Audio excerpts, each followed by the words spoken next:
नवल किशोर की ओर से आप सभी को सादर नमस्कार। सूचक समाचार में आप सभी का हार्दिक स्वागत एवं अभिनंदन।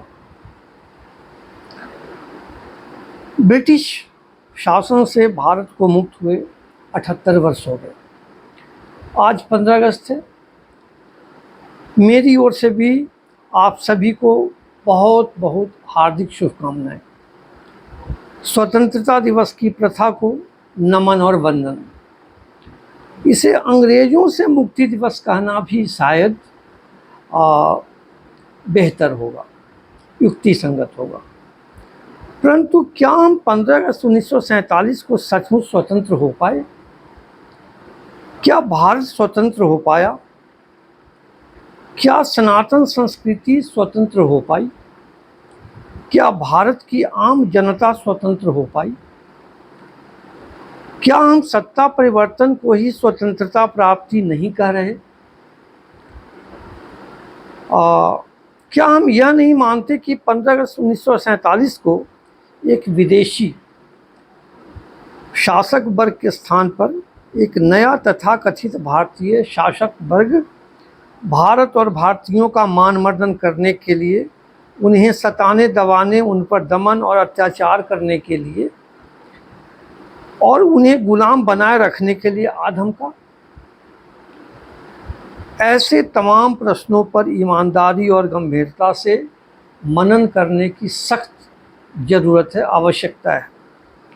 जिस समाज या देश में शासक वर्ग या शासन होगा वह स्वतंत्र कैसे हो सकता है?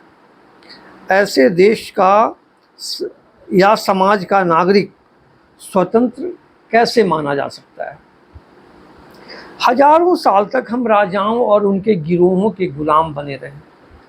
तब भी कुछ लोग खुश दिखते थे और अधिकांश लोग दुखी रहते थे। फिर इस्लाम, मुस्लिम सुल्तानों और उनके गिरोहों का हम गुलाम बने। उस समय भी कुछ लोग खुश दिखते थे और अधिकांश लोग दुखी रहते थे। उसके बाद अंग्रेज शासन आया। अंग्रेज़ों ने हम पर हुकूमत करना शुरू किया। उस समय भी कुछ लोग खुश दिखते थे और अधिकांश लोग दुखी रहते थे।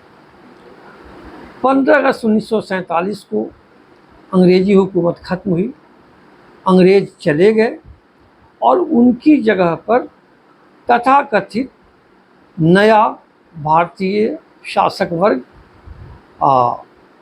हमारे ऊपर दमन करने के लिए, हमारे ऊपर तांडव करने के लिए तैयार हो गया।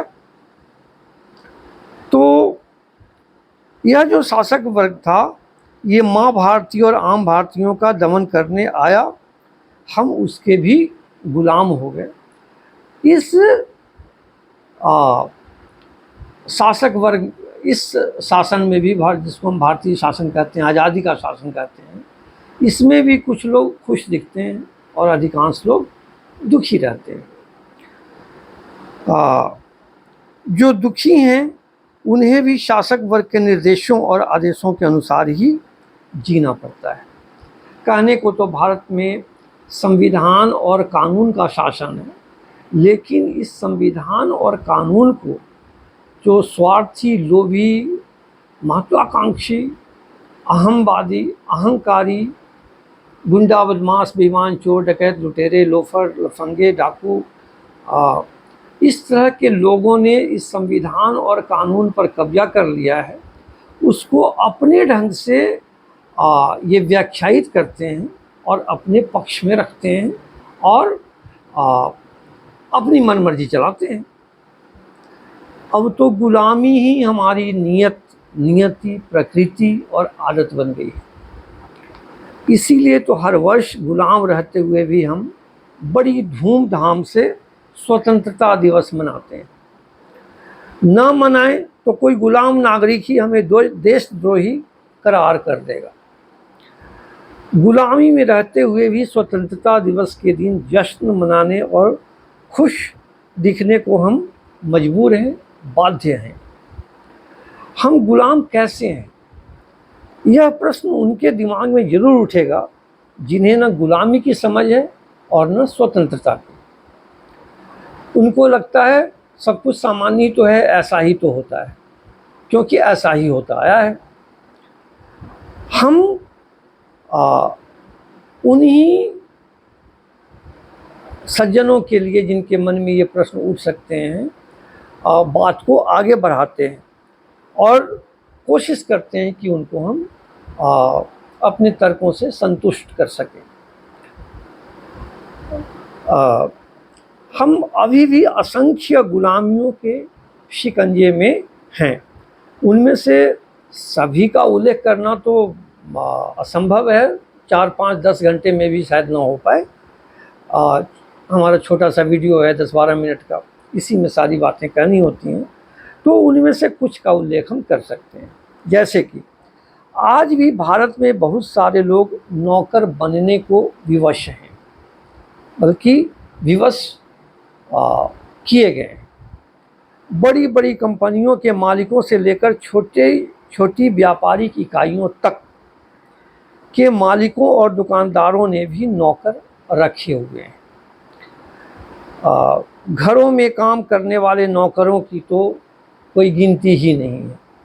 मजदूरी करने वाले भी नौकर ही हैं।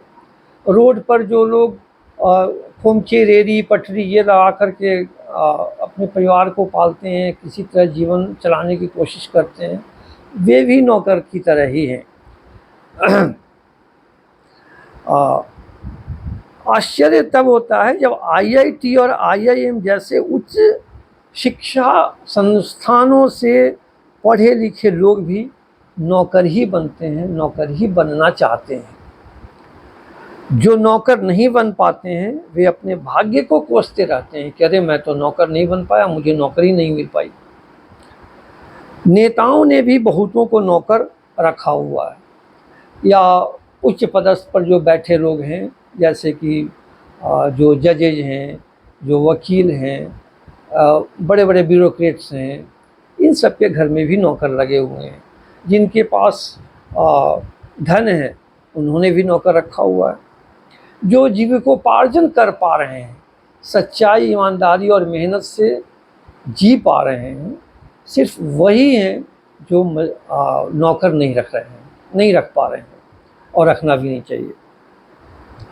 तो नौकर का मतलब ये, कई लोगों के मन में ये बात आती है कि सरकारी नौकरी तो नौकरी नहीं है ना भैया, तो क्या है, जब तुम नौकरी बोल ही रहे हो तो नौकर ही तो है। हाँ, सरकारी विभागों में भी हर कोई अपने बॉस का नौकर जैसा ही है। एक कांस्टेबल या हेड कांस्टेबल जो SHO होते हैं उनके नौकर होते हैं, जो SHO होते हैं वो ACP, DCP इन लोगों के नौकर होते हैं। ACP, DCP भी किसी के नौकर होते हैं, और जिनके वो नौकर होते हैं वो भी किसी के नौकर होते हैं। ऐसे ही अन्य विभागों में भी होता है। नौकर का मतलब होता है चाकर, सेवक, यानी गुलाम। हर शासन तंत्र अपने अधिक से अधिक नागरिकों को गुलाम बनाकर रखने में ही अपनी सफलता और भलाई समझता है। यह विश्वव्यापी यथार्थ है, यानी दुनिया के हर एक देश में ऐसा ही होता है, हमारे भारत में भी हो रहा है। शासन तंत्र ऐसी परिस्थितियां पैदा करता है कि लोग गुलाम बनने की होड़ लगाने के लिए बाध्य हो जाते हैं। इतना ही नहीं, गुलाम बने रहने के लिए भी काफ़ी मशक्क़त करनी पड़ती है, और उसमें भी कठोर स्पर्धा है। अब आप बताइए, जिस देश में, जिस समाज में नौकर बनने और नौकर बने रहने की स्पर्धा हो, उस देश को हम गुलाम न कहें तो क्या स्वतंत्र कहें। शासन का एक अर्थ होता है शोषण। शोषण शासन का पर्यायवाची आप मान सकते हैं। अहम, निजता, असमानता, श्रेष्ठता, सबलता और विभाजन को प्रश्रय देकर शासन तंत्र देश और समाज के भीतर सभी लोगों को एक दूसरे का शोषण करने को प्रोत्साहित और प्रेरित करता है।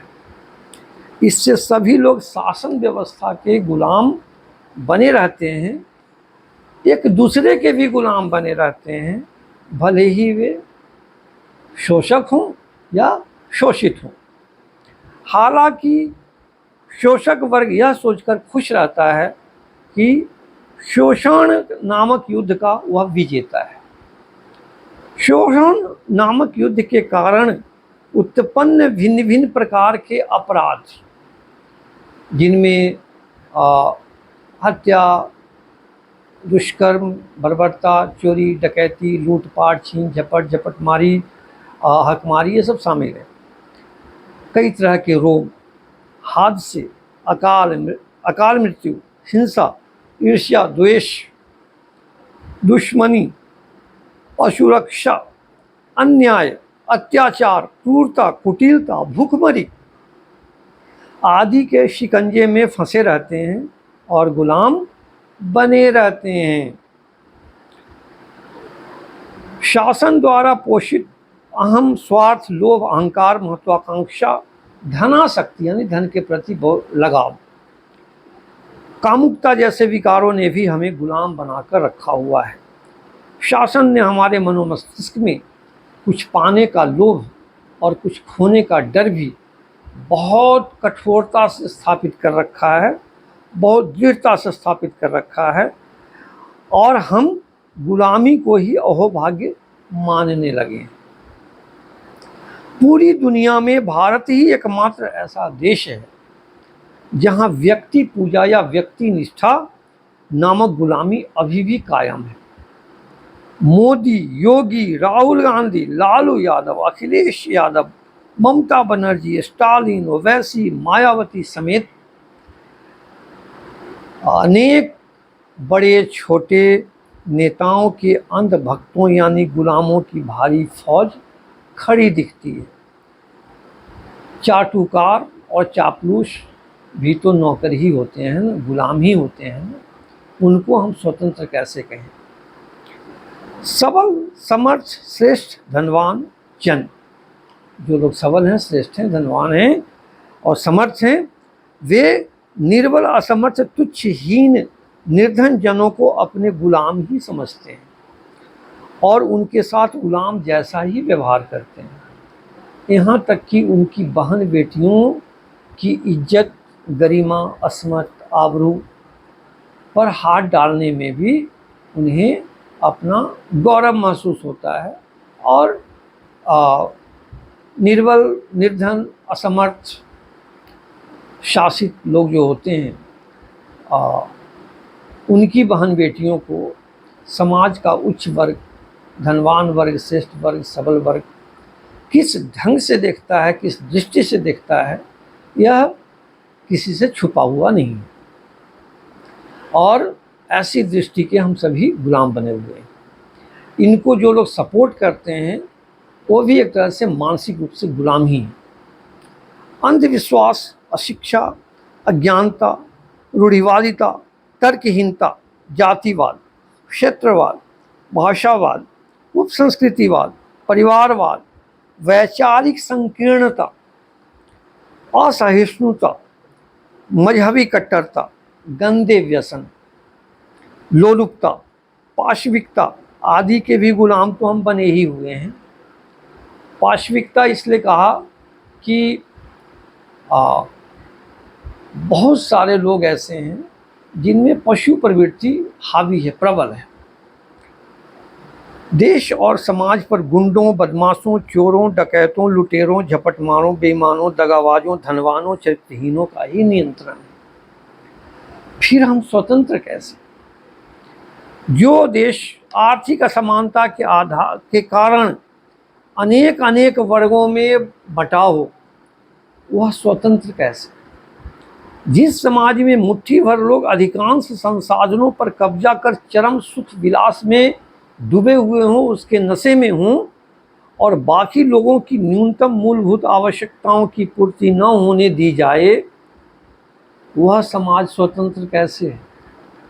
समानता, भाईचारा, अपनापन, प्रेम, सामूहिकता, परस्पर सहयोग, परस्पर सम्मान, जीवन की सुरक्षा, गरिमा की सुरक्षा, परिवार की सुरक्षा, स्वाभिमान की सुरक्षा, परस्पर सद्भाव, सामंजस्य, स्थानीय से लेकर राष्ट्रीय सामाजिक संगठन, निश्चितता, निश्चिंतता, अध्यात्म, उच्च चरित्र, सदाचार से नागरिकों को वंचित रखने वाला देश स्वतंत्र कैसे? मालिक और नौकर, धनी और निर्धन, श्रेष्ठ और हीन, ऊंच और नीच, सबल और निर्बल, समर्थ और असमर्थ, शासक और शासित, सफल और असफल, शिक्षित और अशिक्षित, शोषक और शोषित में बटा समाज या देश स्वतंत्र कैसे? आज के लिए इतना ही, कल फिर मिलते हैं, तब तक के लिए नमस्कार।